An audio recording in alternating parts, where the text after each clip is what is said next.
कल अमावस्या की रात है, मुझे सब मालूम है। हाँ, देवी है नार। देवी मेरे सपने में आई थी, वो बोली थी वो कल आएगी, वो कल आएगी, नक्कीच येणार देवी। देवी येणार, आएगी, आएगी देवी, आएगी, आएगी, देवी आएगी।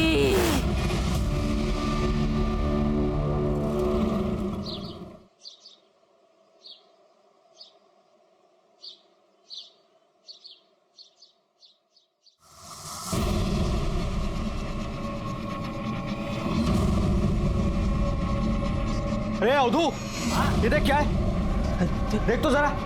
ये देखो क्या है, लगता है तेरे घर पे किसी की नजर है। पांडू बच के रहना रे, लगता है कुछ तो भी जरूर होने वाला है।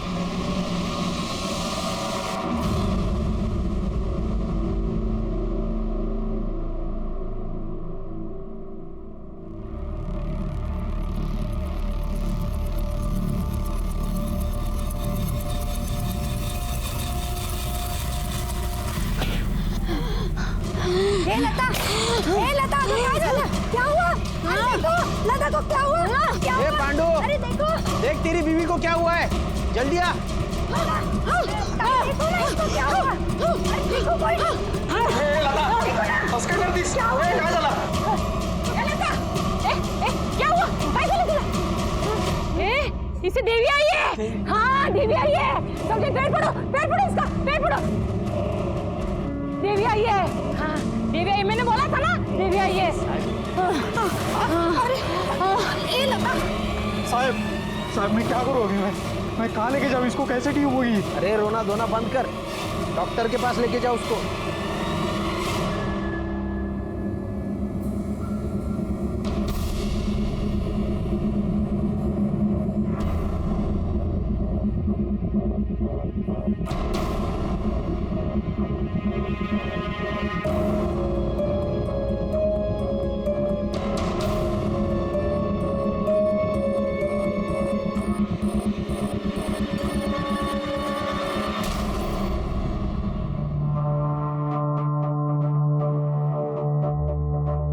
ये बस इधर, बस तू जा। हाँ, मैं देखती, तू जा।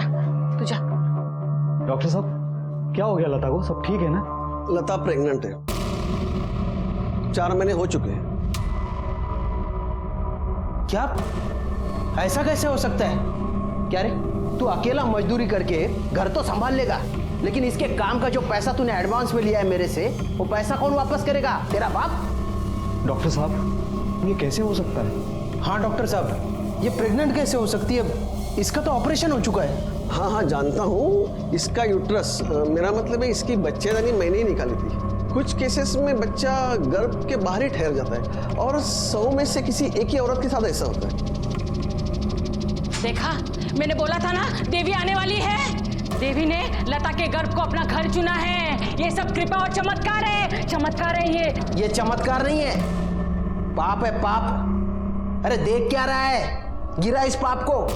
और तू नहीं गिरा सकता है ना, तो मेरे को बोल, मैं गिराता हूँ। देवी के खिलाफ जो भी जाएगा ना, उसकी मौत पक्की है। हाँ, और पाप उस पर भी चढ़ेगा जिसके सामने देवी को नुकसान पहुंचा रहे हैं। अरे देवी की सेवा करो देवी की।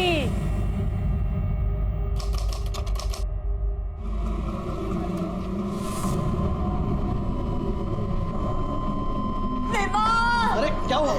देखो ना डॉक्टर साहब, दर्द चालू हो गया। नर्स, इन्हें जल्दी से ऑपरेशन थिएटर लेके जाओ।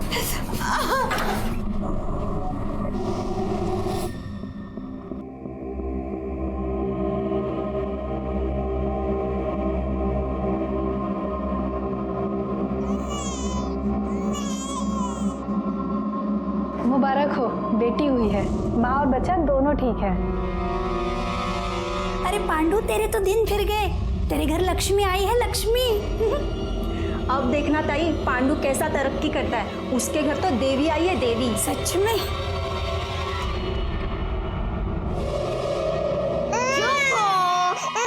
ये ले, दूध पी ले।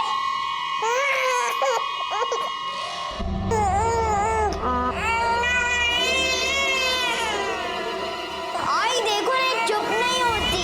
2 मिनट में घूमने जाएंगे। मैं पागल हो गया हूँ, क्योंकि मेरे को मालूम है ये मेरी बेटी नहीं है। तू सच सच बता मेरे को, तू किधर मुंह मारी थी और ये किसकी बेटी है? तू मेरा मरा दे तो तेरी बेटी होगी ना? कहीं जाती है तुझे छोड़ के मैं? बच्चे के सामने पता नहीं क्या उल्टा सीधा बोलने जा रहे हैं। तू शेंडी किसी और को लगा। मेरी बेटी देख, शक्ल देख उसकी, कोई बोलेगा मेरी बेटी है? किसका पाप है ये? क्यों तमाशा कर रहा है सबके सामने? अपनी बेटी को कोई पाप बोलता है, अपमान करता है लक्ष्मी का? रोक, किधर जा रही है? मेरे को आज सब बराबर करने का है। क्या बराबर करना है तुझे? चुप करके यहाँ बैठ, मैं मंदिर जा रही हूँ उसकी नजर उतरवाने।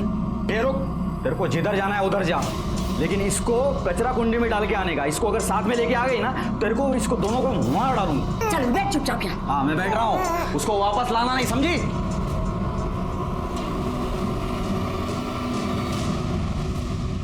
साहब मेरी बीवी को ढूंढ निकालिए साहब, वो पता नहीं कहाँ गायब हो गई साहब, घर में नहीं आई। एक मिनट जरा शांत हो जाओ और शांति से बताओ हुआ क्या है। साहब मेरी बीवी लता सुरभि कल अरनाला के देवी के मंदिर में गई थी साहब सुबह, और घर में वापस लौटी नहीं साहब, पता नहीं कहाँ चली गई। तो मंदिर के आसपास जहाँ ढूंढना था सब जगह ढूंढा साहब, लेकिन नहीं मिली। तुम्हारी बीवी मंदिर में अकेली गई थी, कोई था नहीं उसके साथ? वो और हमारी बच्ची थी उसके साथ। बच्ची की उम्र क्या है? अभी 10 दिन की है साहब बच्ची, उसी की नजर उतरवाने के लिए गई थी, लेकिन आई नहीं वापस। 10 दिन की बच्ची को लेकर तुम्हारी बीवी मंदिर गई थी? हाँ साहब। तो वो अकेली क्यों गई, तुम क्यों नहीं गए उसके साथ में? साहब मेरे को काम पे जाना पड़ता है ना साहब, अभी वो बच्चा घर में है, तब से लता भी काम पे जाती नहीं, तो मुझे जाना ही पड़ता है। अगर मैं भी छुट्टी लेने लगा तो काम के वादे हो जाएंगे साहब। एकदम गरीब है साहब, रोज कमाओ रोज खाओ, ऐसा चलता है। तुम्हारे घर में तुम दोनों के अलावा कोई और है? 6 साल का बेटा है, प्रकाश नाम है उसका। बीवी की फोटो है? कामनी मैडम, इसकी रिपोर्ट लिखवा लीजिए, सब डिटेल्स कामनी मैडम को बता देना। गायकवाड़ जरा पता कर रहा। सर। हाँ, ये कल अपनी बच्ची को लेकर यहाँ आई थी, उसकी नजर उतारी, दर्शन किया और फिर चली गई। कुछ अंदाजा है कि यहाँ से वो गई कहाँ थी? नहीं सर, ये तो हमें नहीं मालूम। 3 महीने पहले देवी माँ ने कृपा की थी उसके ऊपर, बच्चा दानी निकालने के बाद भी पेट से थी वो। शिवांगी ताई कहती थी देवी माँ जरूर आएगी, और देवी माँ आ गई, वो भी लता के बेटी के रूप में। देवी की नजर थी लता के घर पर, इसलिए उसने लता के कोख में जन्म लिया और हमारी इस बस्ती में प्रकट हुई। लता बहुत अच्छी है मैडम, सबसे प्यार से रहती है। उसका बेटा प्रकाश वो तो उसकी जान है, लेकिन पांडु लता की सारी कमाई छीन लेता है, फिर भी वो उसको पैसा देती है और उसके पसंद के कुल्फी खिलाती है। सारे पैसे तू ले लेता था, फिर वो प्रकाश को कुल्फी के पैसे कहाँ से देती थी? पता नहीं साहब, लेकिन मैं तो कभी प्रकाश को पैसा दिया नहीं। सब बस्ती में एक बड़ा मेडिकल रैकेट चल रहा है, जिसमें बस्ती की ऑलमोस्ट सारी औरतों ने अपना यूट्रस निकलवा दिया, ताकि मजदूरी करते समय प्रेगनेंसी या पीरियड के वजह से छुट्टी लेनी ना पड़े। और सर इतना ही नहीं, इनके दिमाग में एक बात बिठा दी गई है कि मंथली पीरियड यानी भयानक बीमारी है जो ऑपरेशन से ही ठीक हो सकती है। बीमारी तो है ही मैडम, और अगर इस बीमारी की वजह से कोई औरत काम पे नहीं आती है ना, तो कदम साहब उसके आदमी का भी पैसा काट लेते हैं। वैसे कदम साहब भी मदद करते हैं इस बीमारी के इलाज के लिए, और ऑपरेशन के लिए पैसा भी देते हैं, और हमारे रोज की मजदूरी से थोड़ा थोड़ा पैसा काट लेते हैं। यही प्रॉब्लम है, इन लोगों के पास एजुकेशन नहीं है, इसलिए जो चाहे जिस तरह से चाहे उन्हें बेवकूफ बनाता है, और ये लोग इतनी आसानी से इन्हें बेवकूफ बनाते हैं कि हम उन्हें कुछ नहीं कर पाएंगे। एनीवे, गायकवाड़, लता के बारे में कुछ पता चला? जी सर, लता के बारे में एक इंटरेस्टिंग बात ये पता चली है कि उसका यूटेरस निकालने के बाद भी वो प्रेग्नेंट हो गई, और गाँव वालों का मानना है कि उस पर देवी माँ की कृपा हुई।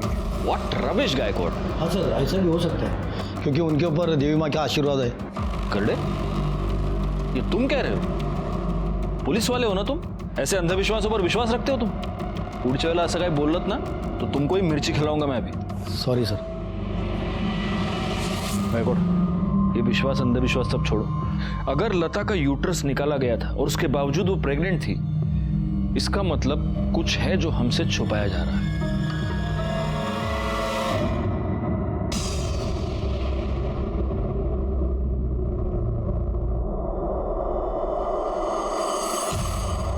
श्रद्धा और अंधश्रद्धा में बहुत ही हल्का फर्क होता है, और इसी फर्क का फायदा उठाकर कई बार पैसे वाले लोग गरीबों का शोषण करते हैं। गरीबों को इस बात का यकीन दिलाया जाता है कि उनकी जिंदगी की सारी तकलीफें उनकी किस्मत है। ये हालात तब तक बने रहेंगे जब तक कि अज्ञान दूर नहीं होता।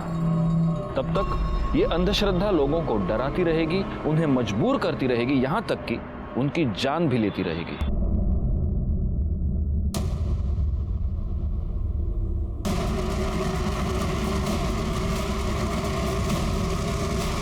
बाबा, बाबा,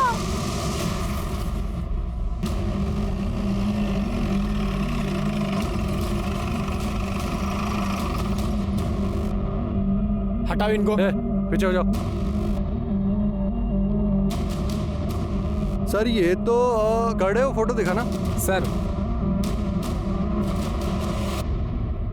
लता सुरवे, लेकिन इसके साथ तो इसकी बच्ची भी थी। करड़े ढूंढो जरा आसपास। सर सर गले पे निशान है। सर गले के निशान से तो ये क्लियर है कि गला घोट के मारा गया। इसकी हालत देखकर लग रहा है कि इसका मर्डर कल ही हुआ है। करड़े पूरा एरिया चेक किया सर, बच्ची कहीं नहीं मिली।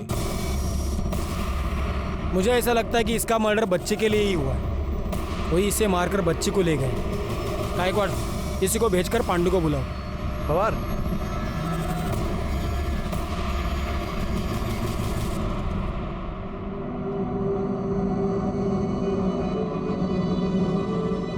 लता, लता, अरे हम गरीबों ने किसी का क्या बिगाड़ा था? गायकवाड़, बॉडी को पोस्टमार्टम के लिए भेज दो। सर हर रोज सुबह 6 बजे घर काम के लिए जाती थी साहब। वापस कितने बजे आती थी? 7, सवा 7 तक। किसके पास काम करती थी? मालूम नहीं साहब। तेरी बीवी किसके यहाँ काम करती थी तेरे को मालूम नहीं? नहीं, सच में नहीं साहब। पता नहीं है, झूठ बोल रहा है हमसे। मैं झूठ क्यों बोलूंगा साहब? क्योंकि हो सकता है तूने ही तेरी बीवी का मर्डर किया हो। चल बोल, बच्ची कहाँ है बोल। साहब मैंने ऐसा कुछ नहीं किया साहब। मैं लता से बहुत प्यार करता था, उसको बहुत चाहता था। मैं उसको क्यों मारूंगा साहब? चल ठीक है, मान ली तेरी बात, जा। अरे आता जा ना, का ठेवू बसून तुला। और सुन, शहर छोड़ के मत जाना, नहीं तो पकड़ के लाऊंगा वापस। ठीक। चल निक। गायकवाड़, अगर ये सच कह रहा है तो इसकी बीवी सुबह 1 घंटा किसी के पास काम करती थी।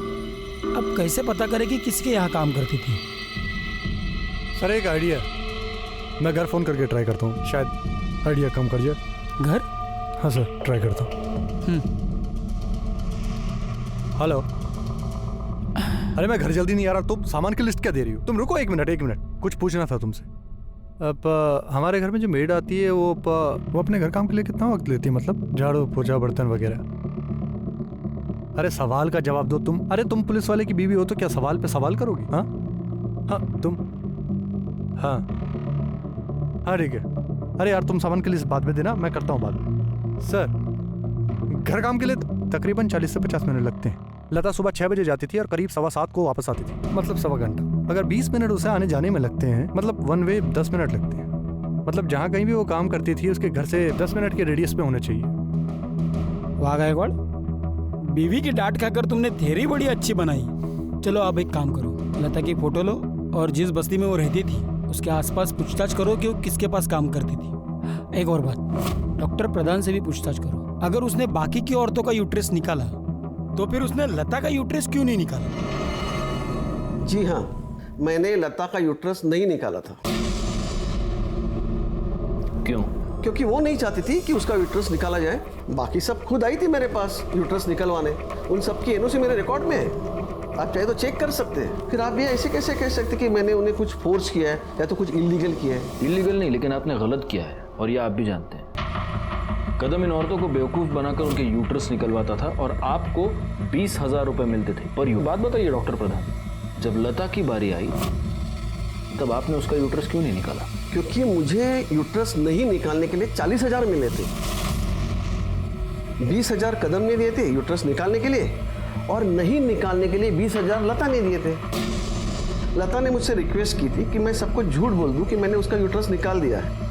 फिर जब वो प्रेग्नेंट हुई तो उसने मुझसे हेल्प मांगी क्योंकि वो बच्चा रखना चाहती थी। तो मैंने सबको बोल दिया कि बाबा एक आध रेयर केस में ऐसा हो जाता है कि यूट्रस के बिना भी बच्चा हो सकता है। उसको तो मैंने मदद ही की साहब।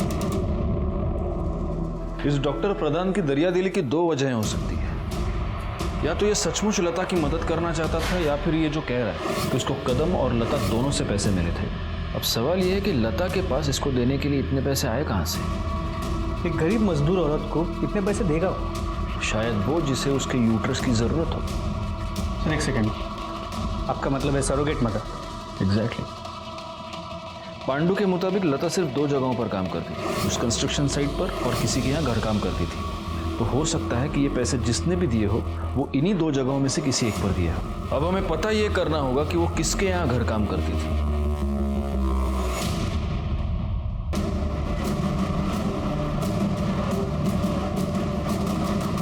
हाँ, इसे तो पहचानते हैं हम। यहाँ पे घर काम के लिए आती थी। किसके यहाँ काम करती है? वो 703 में हुसैन साहब के यहाँ। ठीक है।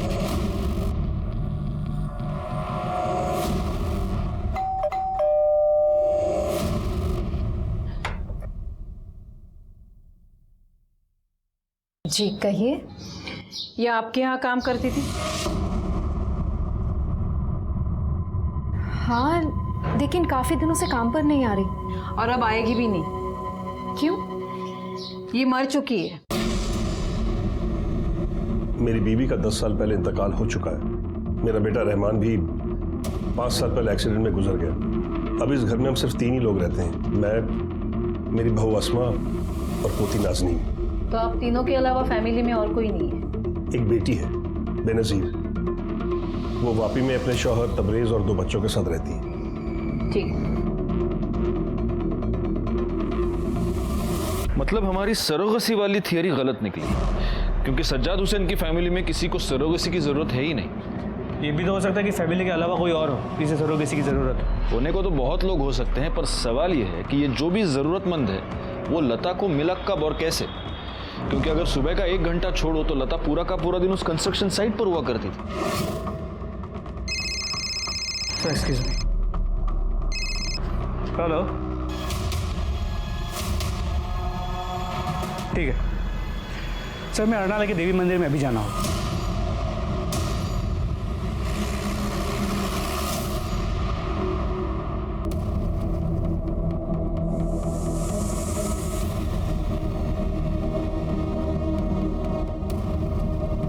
सर लाश काफ़ी छोटे बच्चे की है, तो बुरी तरह डिकम्पोज हो चुकी है।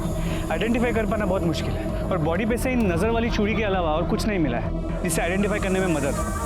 लेकिन प्रॉब्लम यह है कि ये बहुत ही ज़्यादा कॉमन है। बैकवर्ड मेरा अंदाजा है कि ये लता के बच्ची की ही बॉडी है। एक काम करो, पांडु को बुलाओ और उससे पहचान करवाओ। बॉडी को पोस्टमार्टम के लिए भेज दो। सर, पांडु ने बच्ची के हाथ पे पहले नजर वाली चूड़ी से ये कंफर्म किया है कि बच्ची उसी की है, लेकिन फिर भी रूटीन प्रोसीजर के हिसाब से बच्ची के खून को पांडु और लता के सैंपल के साथ मैच करने के लिए भेज दिया है। गुड सर, ये लता की पीएम रिपोर्ट।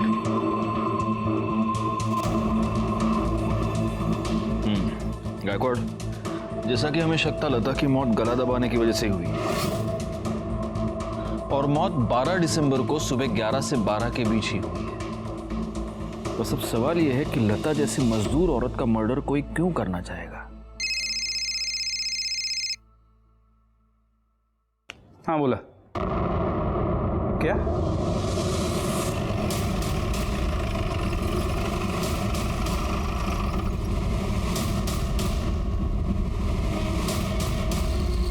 तो बटिए पीछे।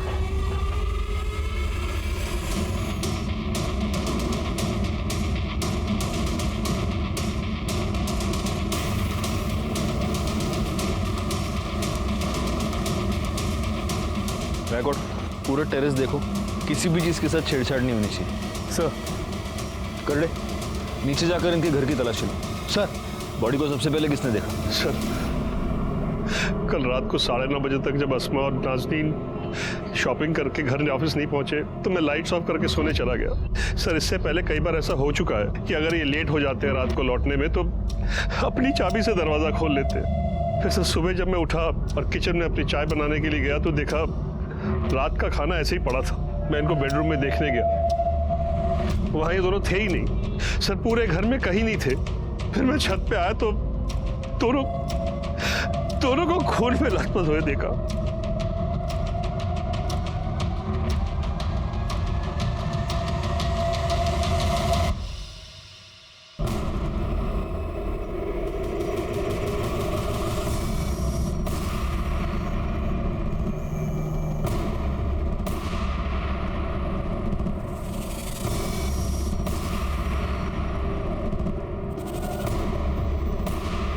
बॉडीज को पोस्टमार्टम के लिए भेज दो। सर मैंने इनका पूरा घर चेक किया पर मर्डर वेपन नहीं मिला। सर ऊपर भी कुछ नहीं है। अगर इस बिल्डिंग में सीसीटीवी कैमरा होता तो हमें ये पता चल पाता कि अस्मा एग्जैक्टली कितने बजे घर आई थी और उसके पीछे लेट नाइट कोई और आया था क्या। मुझे ऐसा लगता है कि ये दोनों केसेस आपस में कनेक्टेड है। लता सुरवे के मर्डर के बारे में अस्मा को कुछ पता होगा और इसीलिए अस्मा का मर्डर हुआ है। और हो सकता है कि उसकी बेटी ने उसकी माँ का मर्डर होते हुए देख लिया, इसलिए फिर बेटी को भी किसी ने मार दी। एक काम करो गायकवाड़, अस्मा का बैकग्राउंड चेक करो और उसके कॉल डिटेल्स निकालो, शायद उससे कुछ क्लू मिल जाए। हो सर, लेकिन सर मुझे सज्जाद की कहानी थोड़ी अटपटी लगी। इन दोनों को इतनी बेरहमी से मारा गया और उसने रात को किसी की चीख पुकार तक नहीं सुनी। बिल्डिंग के वॉचमैन से पूछताछ करो, शायद उसने कुछ देखा हो सर।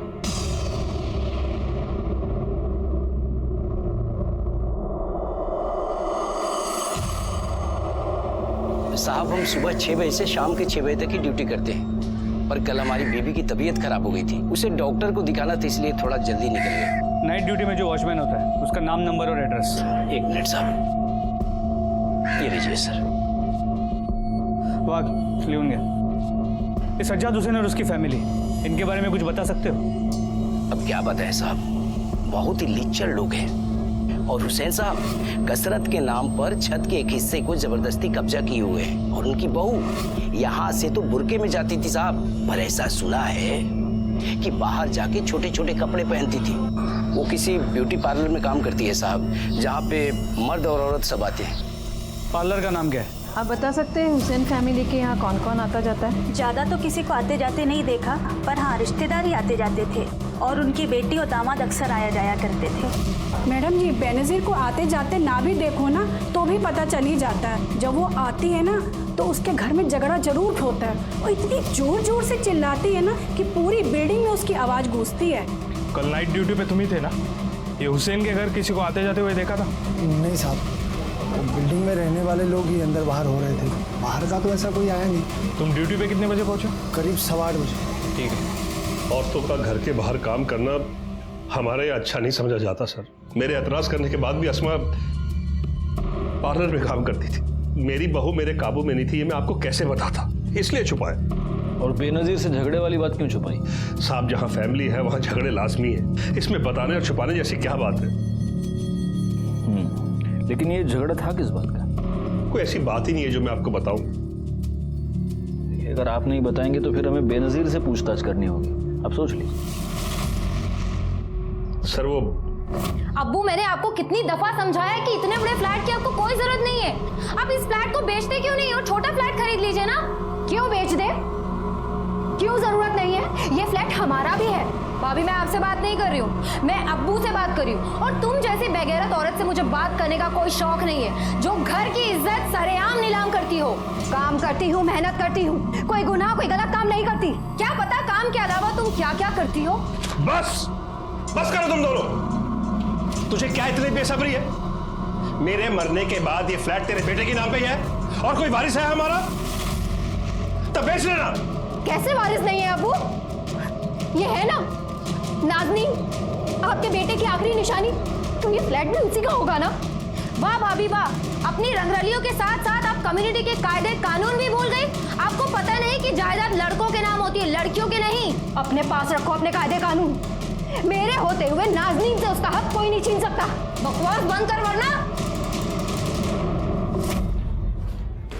गायकवाड़, अस्मा के केस में प्राइम सस्पेक्ट तो घरवाले ही हैं, लेकिन बाकी की पॉसिबिलिटीज को रूल आउट नहीं कर सकते। 5 साल पहले उसका पति मर चुका है, पार्लर में काम करती थी, हो सकता है उसका कोई अफेयर रहा हो। एक काम करो, जिस पार्लर में वो काम करती थी वहां पर पूछताछ करो, शायद वहां कोई क्लू मिल जाए। हो सर।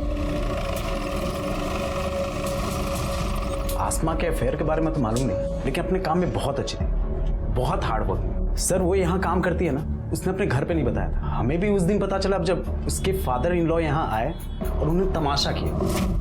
बेलिहाज लड़की, खुदा का खौफ नहीं है तुझे? हाँ, जो ये नापाक हरकतें कर रही है तू, गैर मर्द को छू रही है, और ये छोटे छोटे कपड़े पहन के घूम रही है तू। ले पकड़। वो अभी क्या करें, प्लीज यहाँ से जाएं। अरे आसमा, क्या हुआ? क्या चल रही है? ये चादर लपेट और अभी इसी वक्त मेरे साथ घर चल। मैं आपके साथ कहीं नहीं जाऊंगी अब्बू, क्योंकि मैं जानती हूँ मैं जो कर रही हूँ सही कर रही हूँ, और खुदा सिर्फ आपका नहीं, वो मेरी भी नीयत समझेगा। सर आप शोर मत बचाइए और चलिए। नहीं चलेगी तू? प्लीज आप जाएं यहाँ से। अस्मा तू ठीक नहीं कर रही। चलिए सर, इसकी तुझे कीमत चुकानी पड़ेगी। चलिए सर। तो इतना सब कुछ हो जाने के बाद भी तुमने उसे जॉब से नहीं निकाला? सर मैंने उसे जॉब से इसलिए नहीं निकाला क्योंकि उसे जॉब की बहुत जरूरत है, और जितनी उसे जॉब की जरूरत थी उतनी सैलून को भी उसकी जरूरत है। सर वो हमारे स्टाफ ऑफ, सारे क्लाइंट उसी को पसंद करते थे। हाँ, मैं वहां गया था, और आप लोगों को इसलिए नहीं बताया क्योंकि मैं खुद अपनी इज्जत का जनाजा नहीं निकालना चाहता था। आपने उसे धमकी भी दी थी कि उसे कीमत चुकानी पड़ेगी। हाँ, तो चुकाई ना उसने कीमत। ये जो कुछ भी हुआ अल्लाह की मर्जी थी साहब, उन्होंने उसको उसके किए की सजा दी। कहीं ऐसा तो नहीं कि अल्लाह की आड़ में तुम ही ने ये 2 मर्डर्स कर दिए? ये आप क्या कर रहे हैं? आप अभी जा सकते हैं जी। और अल्लाह से दुआ कीजिए कि आसमा का कातिल जल्द से जल्द पकड़ा जाए। जी। गायकवाड़, ये हमारा प्राइम सस्पेक्ट है। इसकी पूरी हिस्ट्री निकालो और प्लेन क्लोज में अपने 2 बंदे इसके घर के बाहर लगा दो, और हाँ, उस बेनजीर को बुलाओ पूछताछ के लिए। सर, छोटी बच्ची की पीएम रिपोर्ट।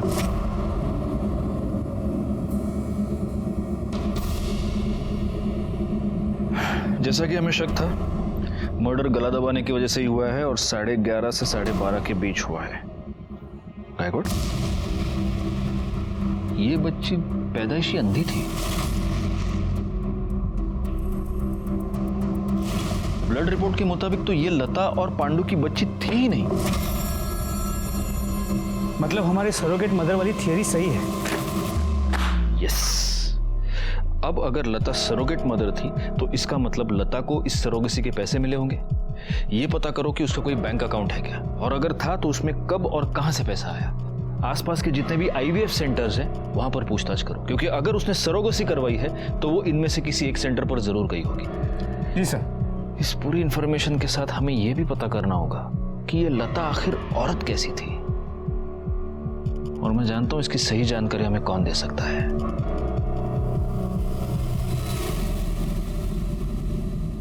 और अगर इसके बाद भी लगे तो और मंगाइए। खाओ, चलो लो।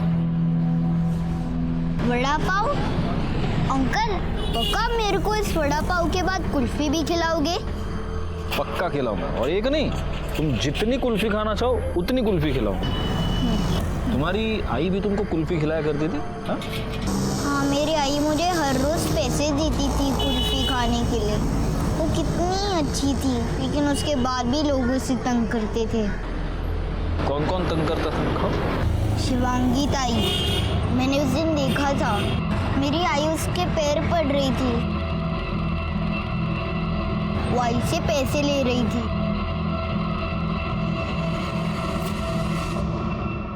लता पेट से थी, वो ये बच्चा रखना चाहती थी। इस बच्चे के लिए उसे पैसे मिले थे, इसलिए देवी का नाटक किया हम लोगों ने।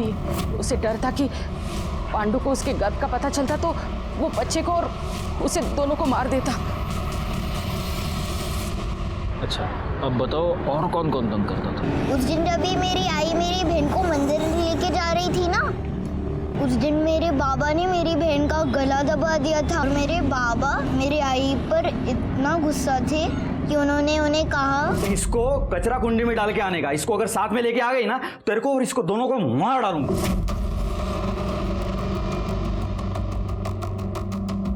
फिर उस दिन बाबा भी काम पर नहीं गए थे।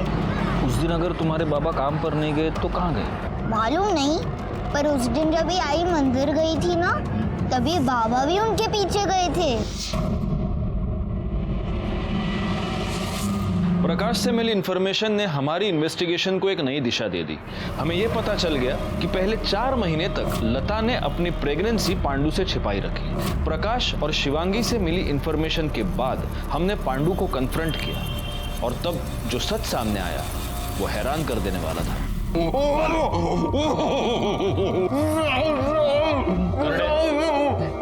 मर जाऊंगा साहब। तो हम क्या करें? देख, अगर मिर्ची नहीं खानी है ना तो सच सच बोल, क्योंकि हम जान गए कि अभी तक तुमसे झूठ बोल रहा था। उस दिन तू काम पे नहीं गया था। जब तेरी बीवी बच्ची को लेके मंदिर गई तो तू उसके पीछे पीछे गया था, है ना? बोल। मेरे को मालूम था साहब वो मेरी बच्ची नहीं है, इसलिए मैं लता पे बहुत भड़का। हमारा झगड़ा भी हुआ था। जब वो बच्ची को लेके मंदिर की तरफ निकली तो मैंने साइकिल से उसका पीछा किया। जैसे मैं मंदिर पहुंचा तो मैंने देखा कि मंदिर के बाहर एक काला सा बड़ा गाड़ी खड़ा है। लता बच्ची को लेके उस गाड़ी में बैठी और गाड़ी चल पड़ी साहब। तो गाड़ी विरार में एक बैंक के सामने जाके रुका। जब गाड़ी रुकी तो बच्ची को गाड़ी में ही छोड़ के लता गाड़ी से बाहर निकली और सामने वाले बैंक में घुस गई साहब। फिर मैं उसके पीछे पीछे बैंक में गया और जब मैं अंदर गया तो मैंने देखा कि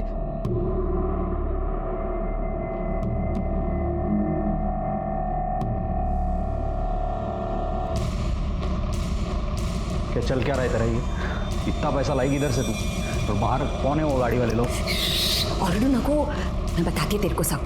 देख अब उस बच्ची की ना अपन को जरूरत नहीं है। अरे देख उसके बदले में कितना पैसा लाई। मतलब तू पैसे के लिए बच्ची को बेच दिया तूने? लता मेरे को बोली कि तू अभी घर निकल जा, मैं शाम में आती हूँ और तेरे को सब बताती हूँ, इसलिए मैं भी घर निकल गया। गाड़ी में कौन था? गाड़ी में कौन था पता नहीं साहब, मैंने देखा ही नहीं। गाड़ी का नंबर याद नहीं साहब, मैंने देखा नहीं। बोल रहा है? हाँ? भाई साहब अगर आपको चाहिए तो मैं विरार वाला बैंक आपको दिखा सकता हूँ।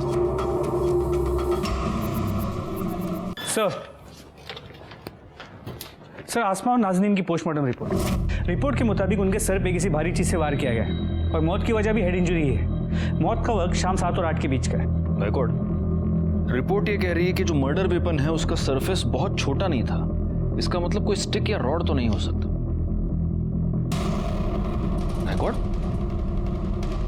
नाज़नीन के साथ मरने से पहले सेक्सुअल असॉल्ट किया गया है। जी सर, और समझ में ये नहीं आता कोई छोटी सी बच्ची के साथ ऐसा कैसे कर सकता है। पोस्टमार्टम रिपोर्ट ये कह रही है कि मर्डर शाम को 7 और 8 के बीच हुआ है और आसमा की मोबाइल लोकेशन ये बता रही है कि 7 और 8 के बीच वो अपने घर पर ही थी, जबकि सज्जाद ये कह रहा है कि वो 9:30 बजे तक घर पर आई नहीं थी। सर पांडु सच कह रहा था। लता का बैंक में अकाउंट है जिसमें उस दिन 50,000 डिपॉजिट किए गए और एक बार पहले भी कैश में 50,000 डिपॉजिट किए। सर इम्पोर्टेंट बात यह है कि लता को बैंक में आसमा हुसैन ने इंट्रोड्यूस करवाया था।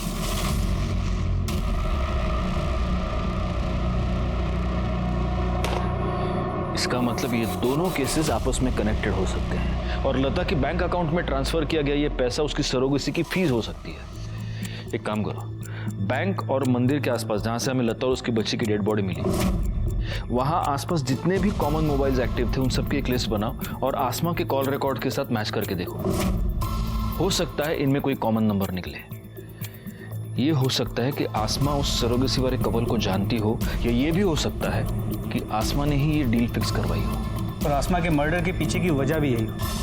सर मैं सज्जाद हुसैन के घर पे बॉडी क्लेम पेपर पे साइन लेने गया था। डोरबेल बजाई और वेट कर रहा था, तभी मुझे शू रैक के पीछे एक लाइट ब्लिंक करती हुई दिखी। सर मैंने सज्जाद से साइन ले ली, उसके बाद शू रैक के पीछे देखा तो ये कवर में मोबाइल मिला। इस मोबाइल में सिम कार्ड नहीं है लेकिन काफी कुछ चीजें देखिए सर।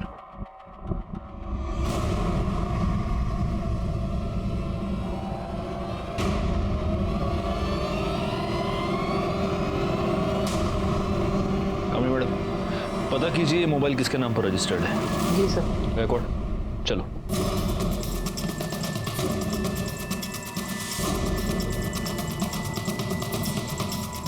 सर आप ये बेवजह मुझे परेशान करने क्यों आ जाते हैं? सर मुझे जो पता था मैंने आपको सब कुछ बता दिया, सच सच, मेरा यकीन कीजिए आप। सर आगे गुड बाथरूम से मिला है।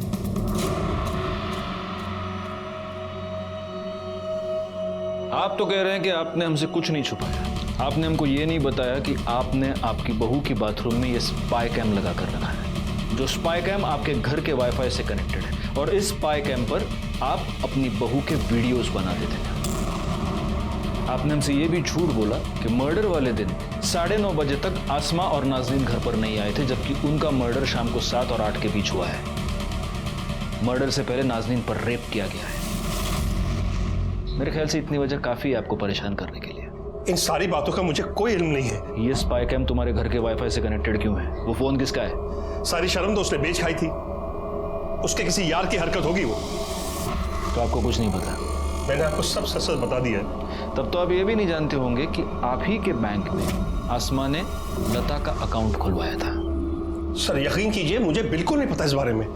गायकवाड़, इसको उठाकर अंदर ले चलो और तब तक बिठा कर रखना जब तक इसको सब याद नहीं आ जाता। सर प्लीज सर, मेरी बात तो सुनिए सर। सर पता चल गया है मोबाइल किसके नाम पे रजिस्टर है। किसके? सर ये फ़ोन मेरा नहीं है। हाँ मैं मानती हूँ कि मैंने अपने अब्बू को मजबूर किया था वो फ्लैट बेचने के लिए, और मैं आसमा से नफरत भी करती थी, मगर उसके लिए मैं इतनी गिरी हुई हरकत नहीं करूँगी सर। वापी के शॉपकीपर के रिकॉर्ड्स में ये फोन तुम्हारे नाम पर और तुम्हारे एड्रेस पर रजिस्टर्ड है। यही फोन बाथरूम के स्पाई कैम से कनेक्टेड था। इसका मतलब साफ है, तुम अपनी भाभी की अश्लील वीडियो बनाकर उसे ब्लैकमेल कर रही थी कि फ्लैट के ऊपर से अपना क्लेम वो छोड़ दे, वरना तुम ये वीडियोस वायरल कर दोगी। खुदा कसम सर, मैं सच बोल रही हूँ, ये फोन मेरा नहीं है। तो फिर ये फोन तुम्हारे नाम पर रजिस्टर्ड क्यों है? पता नहीं सर, मुझे लगता है कि कोई मुझे फंसाना चाहता है। मेरे डॉक्यूमेंट चोरी करके उन्होंने फ़ोन खरीदा होगा। और आपके पास कोई सबूत है कि ये फ़ोन मैंने खुद जाके दुकान से खरीदा है? सर जिस दिन लता और बच्ची का मर्डर हुआ था उस दिन ये 2 नंबर मर्डर स्पॉट और बैंक के बाहर एक्टिव थे। पता करो ये दोनों नंबर्स किसके हैं। Yes sir. और आसमा के कॉल डिटेल्स और मोबाइल लोकेशन के साथ मैच करके देखो। Yes sir. सज्जाद के टेरेस पर मिले सामान की जो लिस्ट है उसमें एक डंबल का जिक्र है। जी सर, मैंने देखा भी था। हाँ, लेकिन उसके घर में जो सामान मिला था उस लिस्ट में कहीं भी दूसरे डंबल का जिक्र नहीं है। एक ही डंबल था। कहीं ऐसा तो नहीं कि दूसरा डंबल ही मर्डर वेपन है और फिर उसको गायब कर दिया गया?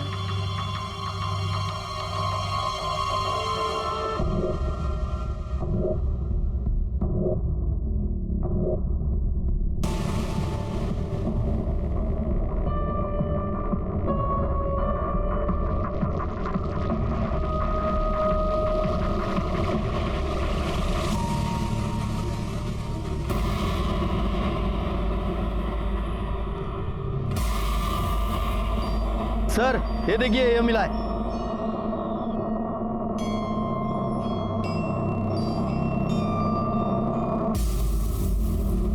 इस डंबल को फॉरेंसिक के लिए भेज दो और उनसे जल्द से जल्द फिंगरप्रिंट रिपोर्ट मंगवाओ। सर।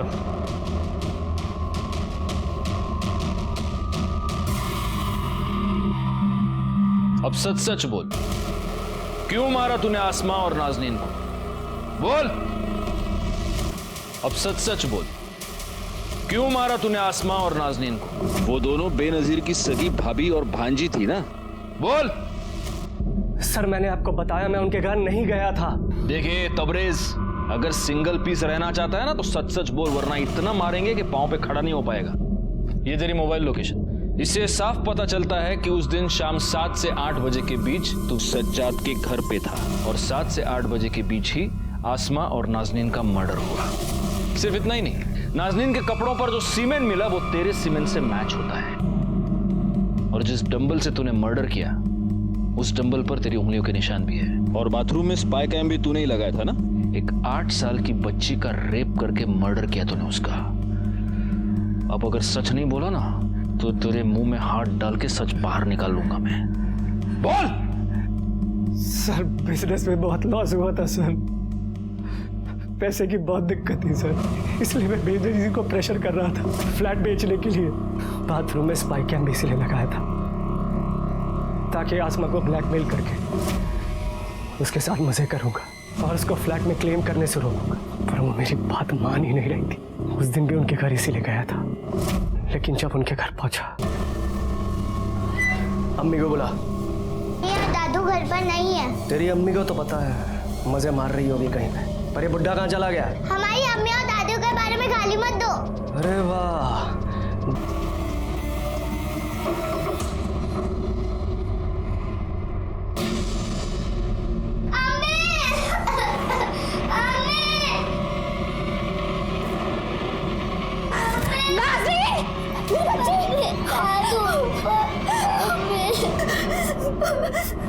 या अल्लाह, ये मुझसे क्या गुनाह हो गया? मुझे माफ कर दे, माफ कर दे मुझे। आप ऐसा कैसे कर सकते हैं? आपकी इंसानियत बिल्कुल खत्म हो गई जो आपने ये बच्ची। ये गंदी हरकत इस वैशी दरिंदे ने की है, इसने। ए बुड्ढे, अगर किसी को बोला तेरी बेटी को तलाक दे दूंगा। फिर मैंने डंबल पानी की टंकी में फेंक दिया। मुझे लगा वहां से कौन ढूंढ पाएगा। आसमा का मर्डर और नाजनीन पर रेप और मर्डर करने तुम्हें अरेस्ट करता हूं। मुझे इसके भी कॉल डिटेल्स चाहिए आज के आज। सर, लता और बच्चे के मर्डर के टाइम पे जो बैंक और क्राइम स्पॉट पे जो नंबर मिले थे उनकी डिटेल्स आ गई। और सर, ये दोनों नंबर आसमा के कॉल रिकॉर्ड में भी मिले। आसमा मेरी खाला की बेटी थी। शादी से पहले आसमा हमारे साथ हमारे नवे मुंबई वाले फ्लैट में रहती थी। निखत और आसमा काफ़ी अच्छे दोस्त थे। शादी के 5 साल बाद भी हमारे यहाँ औलाद नहीं हुई, तब डॉक्टर ने हमें सरोगेट मदर के लिए सजेस्ट किया था। सर, मैंने सरोगेट मदर वाली बात आसमा को बताई, तभी उसने मुझे लता के बारे में बताया। 12 दिसंबर को क्या हुआ था जब लता बच्ची को लेकर तुम दोनों के पास आई थी? बोल। निखत ने देखा कि बच्ची की आंखों में कुछ प्रॉब्लम है। हाँ, अंधी है। डॉक्टर भी बोला कि अंधी है। तो तुमने हमें पहले क्यों नहीं बताया? धोखा दिया तुमने हमें। एक हेल्दी बच्चा चाहिए था, ना कि ये। देखिए, बात बच्चा पैदा करने की हुई थी सो मैं की। अब ये आपका बच्चा है, संभालिए इसे, रखिए इसे प्यार से। ये बच्चे मुझे नहीं चाहिए। पर जब आसमा को आपसे पता चला तो उसने हमसे पूछा, लेकिन हमने उसे कुछ नहीं बताया। फरहान और निखत को लता और बच्ची के मर्डर के लिए, तबरेज को आसमा और उसकी बेटी नाजनीन के मर्डर के जुर्म में उम्र कैद की सजा हुई और सज्जाद को जुर्म छुपाने के लिए सजा। जुर्म की दस्तक को हमेशा सुने, उसे समझने की कोशिश करें। इसी के साथ मैं सीनियर इंस्पेक्टर राजेश यादव आपसे विदा लेता हूँ। दोबारा मिलूंगा, तब तक सतर्क रहिए और देखते रहिए क्राइम पेट्रोल दस्तक, क्योंकि मकसद बताना नहीं, बचाना है। जय हिंद।